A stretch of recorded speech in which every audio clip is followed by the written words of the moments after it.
Hello les voyageurs!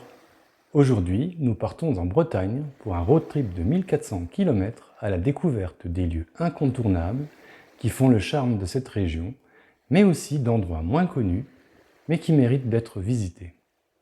Au programme, des plages de sable blanc, des criques aux eaux turquoises, des falaises vertigineuses, des ports de pêche pittoresques et des cités de caractère, des alignements mégalithiques, des forêts de légende. Bref, des images magnifiques. Alors préparez-vous à en prendre plein les yeux. Et comme d'habitude, je vous livrerai à la fin de la vidéo mes coups de cœur et quelques conseils pratiques pour que vous puissiez organiser au mieux votre périple en Bretagne. Alors, prêt pour l'aventure? Générique.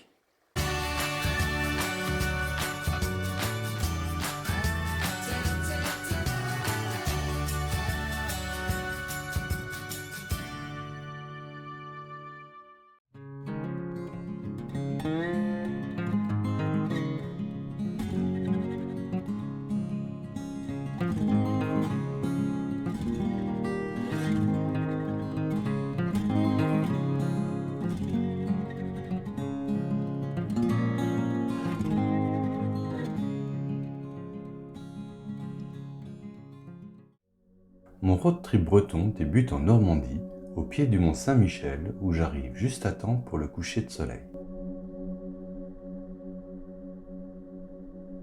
Situé sur la pointe de la Latte, le château fort de la Roche-Goyon a servi de décor à de nombreux films.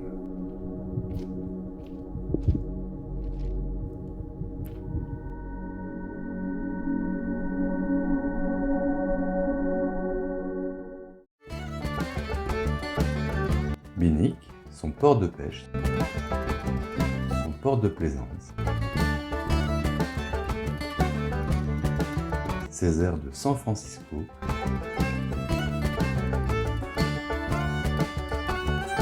mais surtout ses cabines de plage et ses piscines d'eau de mer.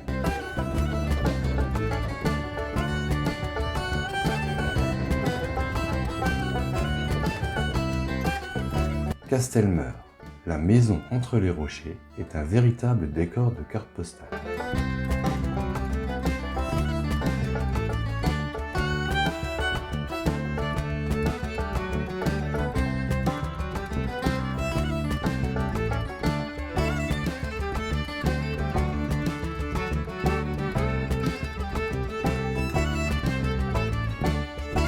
Vue sur l'archipel des 7 îles, qui en réalité n'en compte que 5.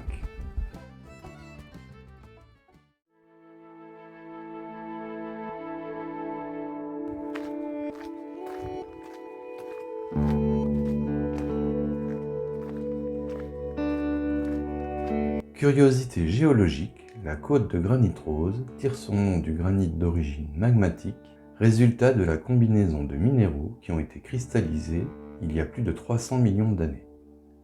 Le mica lui donne sa couleur noire, le feldspath lui donne sa couleur rose et le quartz lui donne une teinte grise translucide.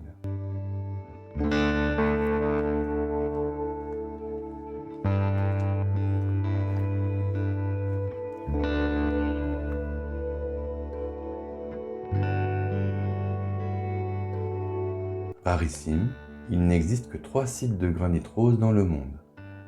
Un en Bretagne, un autre en Corse et un dernier en Chine.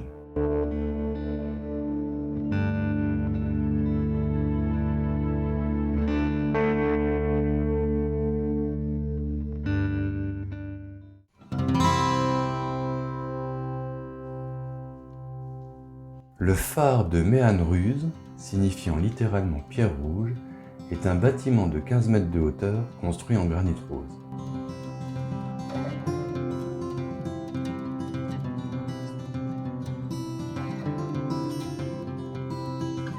D'une hauteur de 82 mètres, le phare de l'île Vierge est le 4e phare le plus haut du monde.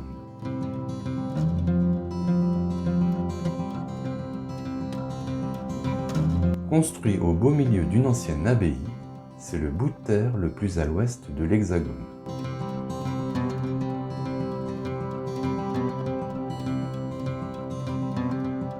Le site fortifié du Petit Minou protège l'entrée de la rade de Brest.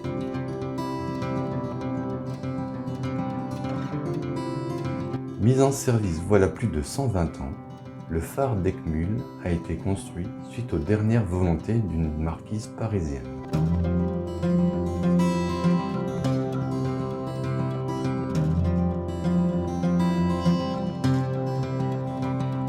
D'une construction soignée faite de matériaux nobles, dont en particulier un revêtement intérieur réalisé en plaques d'opaline azurée, c'est certainement le phare le plus visité de Bretagne.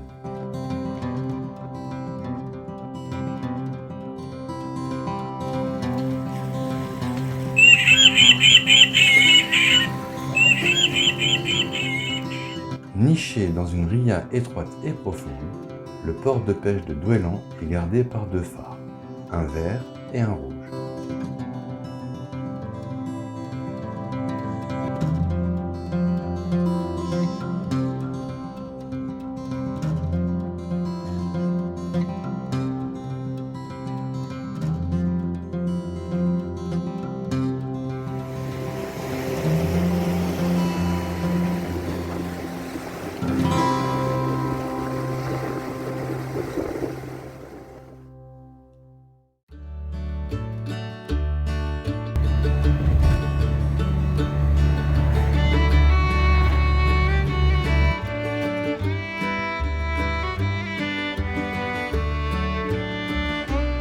Situé dans une anse naturellement protégée, Camaret a été le premier port langoustier d'Europe, voire du monde.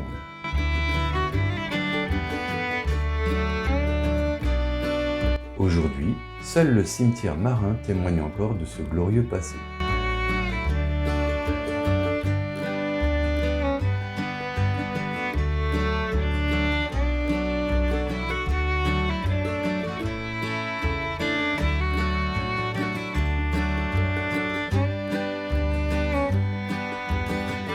Une tour Vauban protège l'anse et le port.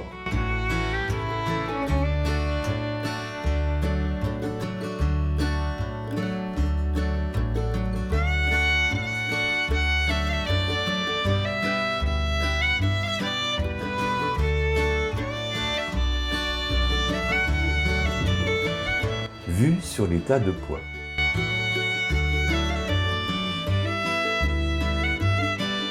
Le site est réputé pour ses voies d'escalade.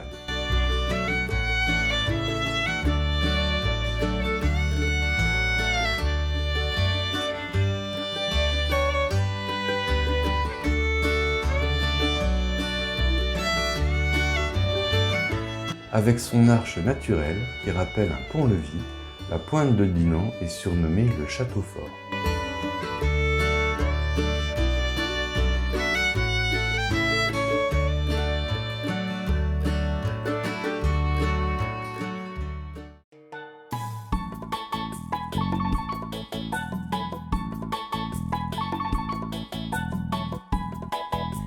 Une crique de galets aux eaux transparentes et turquoises, dans un paradis aux herbes calantes, au beau milieu d'une côte sauvage bordée de pins maritimes. Non, on n'est pas aux Seychelles, mais en Bretagne, sur la plage de l'île d'Hierro. Classée 7e plus belle plage d'Europe, elle est aujourd'hui fermée, victime de son succès médiatique.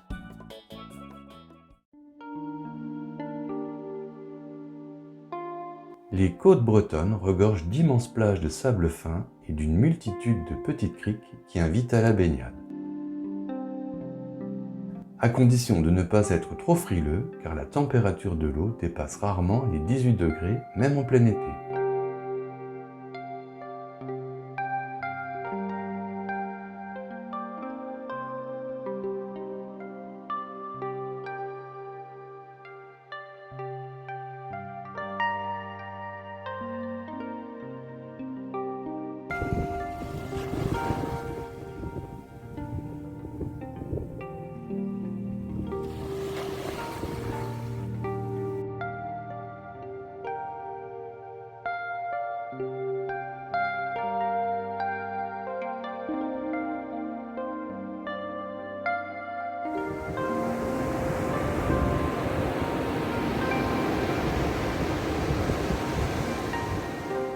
L'océan Atlantique offre de belles vagues qui font du littoral breton un véritable paradis pour les surfeurs.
Mais la Bretagne, c'est aussi des villages pittoresques et des cités de caractère.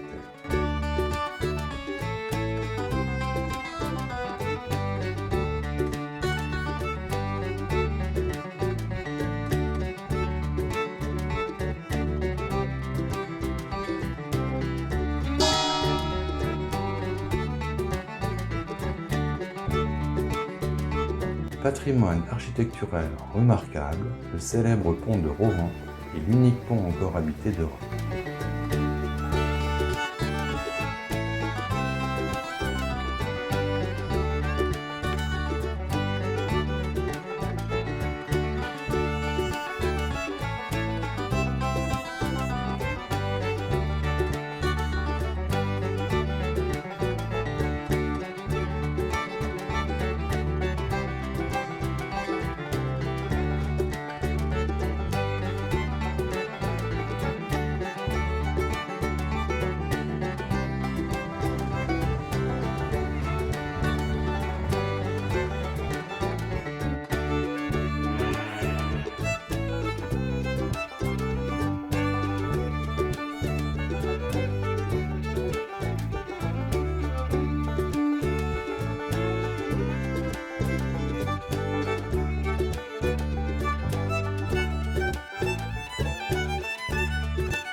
La Bretagne, c'est aussi des édifices religieux remarquables, dont les fameux calvaires.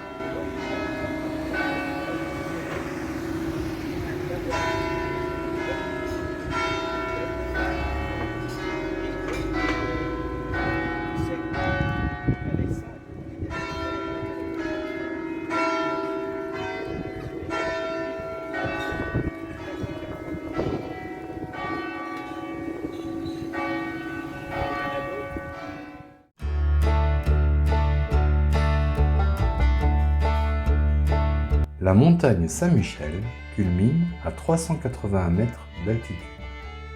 De son sommet, on peut découvrir un magnifique point de vue à 360 degrés sur les monts d'Arrée. C'est en quelque sorte le mont Saint-Michel breton.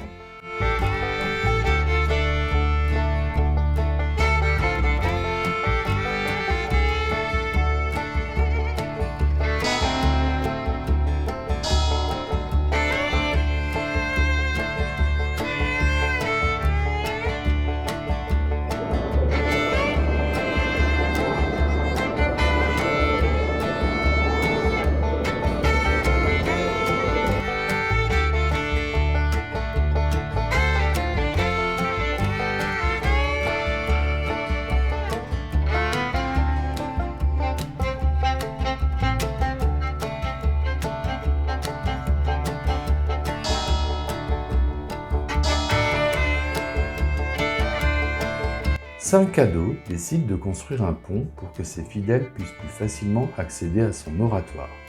Mais l'ouvrage ne résiste pas aux assauts de l'océan. Le diable propose alors un pacte aux saints. Il l'aide à construire un pont solide, mais en contrepartie, la première âme qui traversera le pont lui reviendra. Saint-Cado accepte le deal, et une fois l'édifice construit, il y fait traverser un chat. Bon, à l'époque, la SPA n'existait pas.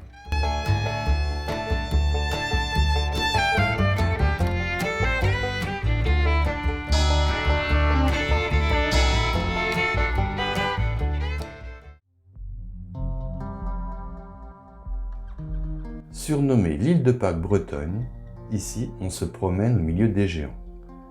Le site compte 150 statues, dont certaines atteignent 7 mètres de hauteur.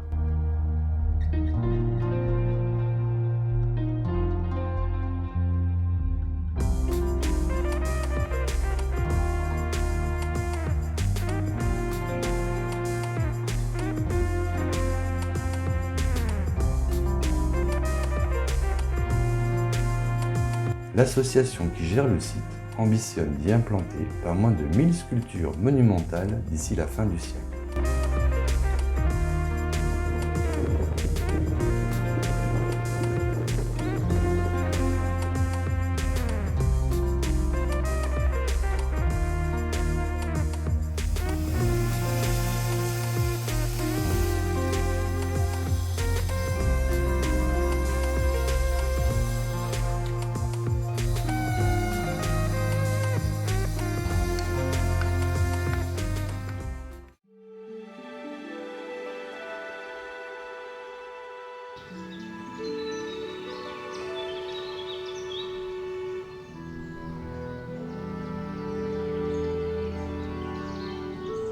Entrons dans le domaine de la fée Morgane.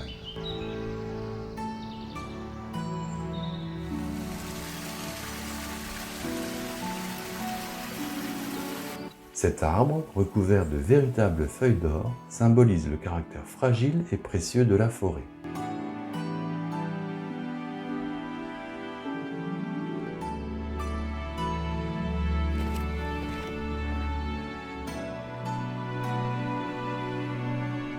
Un jour, la fée Morgane surprit son bien-aimé en compagnie d'une autre femme. De colère, elle pétrifia les deux amants. Bref, faut pas déconner avec les fées. Selon la légende, il s'agirait de l'épine dorsale d'un dragon que Merlin l'Enchanteur aurait terrassé et sur lequel il revenait régulièrement s'asseoir pour méditer.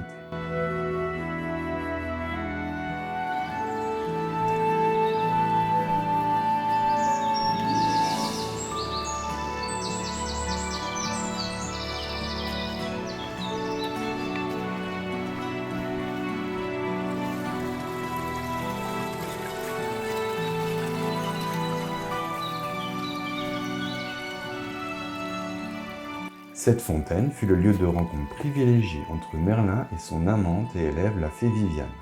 Dans la culture populaire, les jeunes femmes y jetaient une épingle en métal en espérant voir apparaître des bulles, signe qu'elles seraient mariées dans l'année.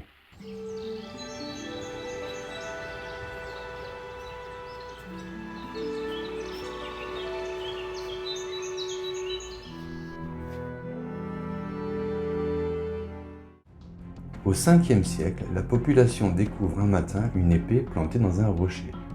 Sur la lame est écrit que le prochain roi de Bretagne sera celui qui parviendra à retirer l'épée de son socle.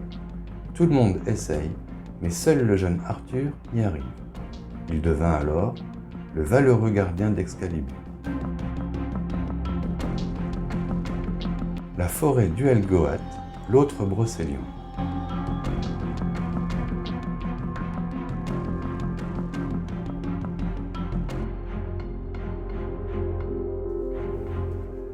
Selon la légende, Gargantua, de passage dans la région, demanda l'hospitalité aux habitants de la forêt. Furieux de ne se voir servir qu'une bouillie de blé noir, et pour se venger de ce manque d'hospitalité, il jeta tous les rochers qu'il trouva sur sa route à l'emplacement de l'actuel chaos.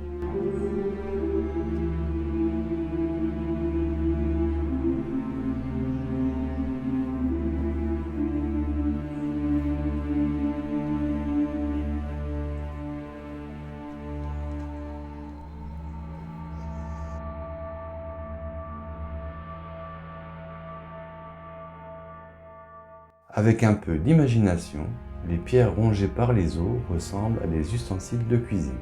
Un chaudron, une louche, une baratte à beurre.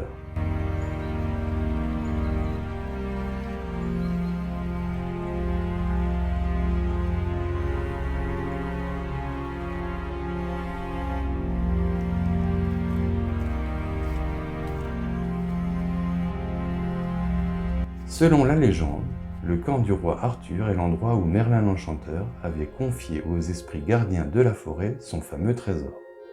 J'ai pourtant bien cherché, mais j'ai rien trouvé.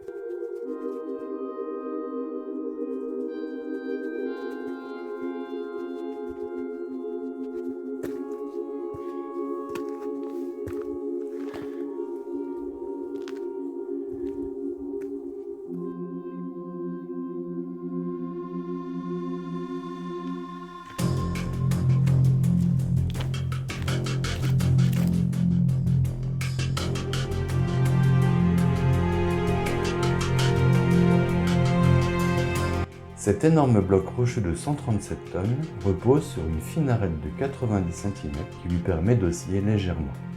Mais encore faut-il se placer au bon endroit.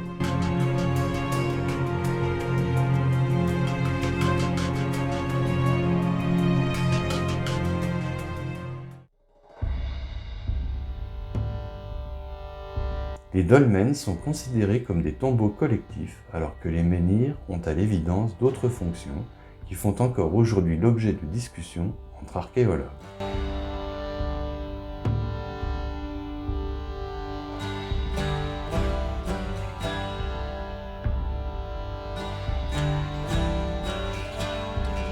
Les constructeurs de l'époque néolithique, c'est-à-dire grosso modo entre 5000 et 2500 ans avant Jésus-Christ, savaient imaginer les monuments, les tracer et les orienter sur le terrain. Ils maîtrisaient toutes les techniques pour les réaliser: extraire, tailler, graver, polir, transporter et ériger les pierres. Et tout ça sans le moindre outil métallique.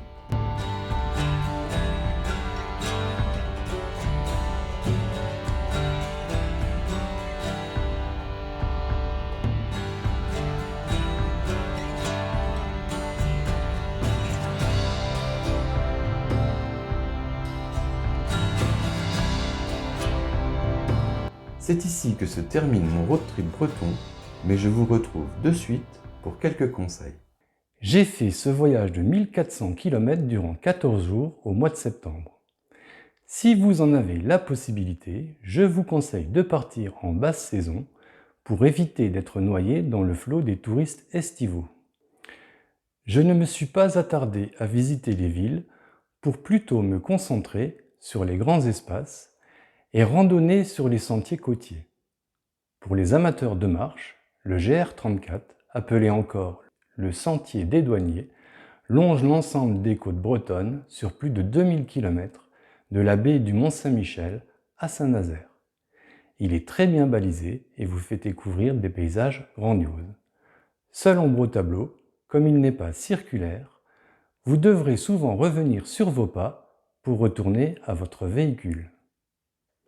Concernant le stationnement, les parkings de bord de mer sont quasi tous pourvus de barres de hauteur qui empêchent l'accès aux véhicules de plus de 2 mètres. Il est le plus souvent interdit d'y stationner de 22 h à 8 h. Mais rassurez-vous, à condition de faire quelques kilomètres à l'intérieur des terres, de nombreux parkings ouverts ou encore des aires de camping-car pour la plupart gratuites peuvent vous accueillir pour la nuit. Le seul endroit où je n'ai pas réussi à me stationner gratuitement, c'est sur la presqu'île de Crozon. Je vous conseille vivement de séjourner au camping municipal de Camaret-sur-Mer. Le camping dispose d'espaces plus que corrects et de sanitaires d'une grande propreté. De mémoire, j'ai payé la nuitée moins de 8 €. Mais attention, en basse saison, le bureau d'accueil ferme à 18 h 30. Et comme visiter une région, c'est aussi découvrir sa gastronomie, je vous invite à vous régaler sans modération des nombreux plats typiques que propose la Bretagne, et en particulier les crêpes sucrées ou salées, le cuin yaman, le traditionnel gâteau breton, le cidre et la bière, les moules frites, les poissons et les fruits de mer. À ce sujet, je vous conseille vivement de déguster les huîtres du Bélon. Élevées en rivière, elles révèlent toute une série de nuances, dont un petit goût de noisette, d'habitude masqué par le sel marin. Bref, un régal. Choix difficile tant il y a de belles choses à voir en Bretagne, mais sans la moindre hésitation, je décerne mon premier coup de cœur au paysage fantastique de la presqu'île de Crozon. Juste derrière, viennent les rochers sculptés par l'érosion de la côte de granit rose. Mon troisième et dernier coup de cœur va à la forêt du Helgoat, véritable terre de légende. J'ai été un peu déçu par les alignements de Carnac. Le site est immense, mais il n'est visible que du bord de la route, car il est clôturé. Je vous suggère plutôt de visiter le site de Kerzero, certes moins imposant, mais vraiment plus sympa. Voilà pour ces quelques conseils, je vous mets dans le descriptif de la vidéo quelques liens utiles. J'espère que cette vidéo vous aura donné l'envie d'aller visiter la Bretagne. Comme d'habitude, si vous avez des questions ou des réactions, laissez-les moi en commentaire, j'y répondrai volontiers. Et si vous avez aimé cette vidéo, merci de la liker, de la commenter, de la partager et de vous abonner à ma chaîne. Et en attendant de vous retrouver pour de nouvelles aventures, n'oubliez pas, le monde appartient à ceux qui le parcourent.